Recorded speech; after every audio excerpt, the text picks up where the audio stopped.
Sa gitna ng gulo, may mga residenteng naipit sa kanilang tahanan at meron ding sadyang nagpaiwan. Mula rin sa Marawi, saksi si Emil Sumangil.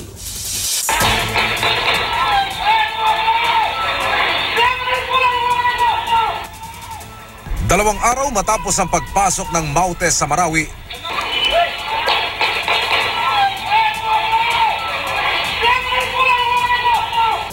patuloy na nangangamba ang mga residente. Sa gitna na yan ang halos walang tigil na putukan.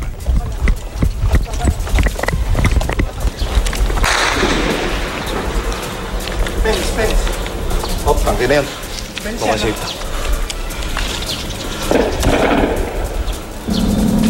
Safe.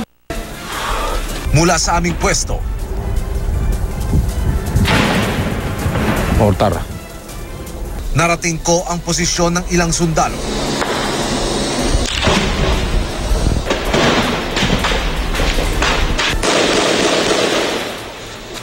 Ilan sa mga sundalo ang nasugatan.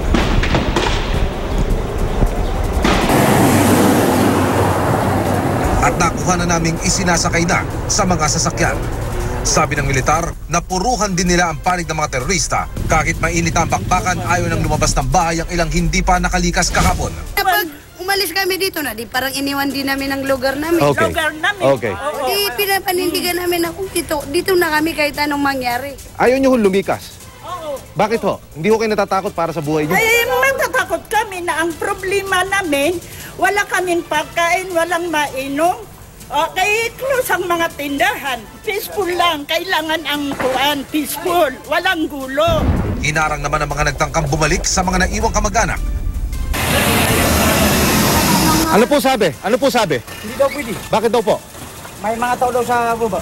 Pero may nag-alsabalutan pa rin. Alis na talaga kami. Maraming ISIS sa labas ng pintuan na ng bahay namin. Hindi na namin kaya. Tsaka kailangan masave itong mga bata. Bukod sa mga bahay, sarado rin ang mga establishmento. 100% patay na ang negosyo. Kita mo naman. Sino naman ang gagasolina? Wala. Mahirap na magbukas na, baka mamaya iba ang maggagasolina. Imbis na magbabayad, wala pa. Mahirap na. Habang sa Amay Pakpak Medical Center, 4 na lang ang natitirang pasyente. Gayunman, itinanggi ng medical chief ng ospital na kinubkob sila ng mga terorista. Ginamot lang nila ang isa sa kanilang alinsunod sa tungkulin ng mga doktor, pero namatay rin. There was no seats taking. There was no air takeover. At 4:30 in the morning. They were not able to raise any ISIS flag in this area. Ang ibang nakalikas, siksikan sa mga covered courts. Gusto sana namin, sir, na may tumulong sa amin para ma-transfer kami ng ibang lugar. Para makaluwas kami dito. Kasi dito, sir, grabe, sir, para na kaming mababaliw. Meron ding mga nasa provincial capital, tulad ng 43 guro na dumalo sa isang seminar dito. Live si Emil Sumangil. Hanggang gabi ang bakbakan, kaya nagtago kami sa sasakyan nang mag-live report sa 24 oras kanina.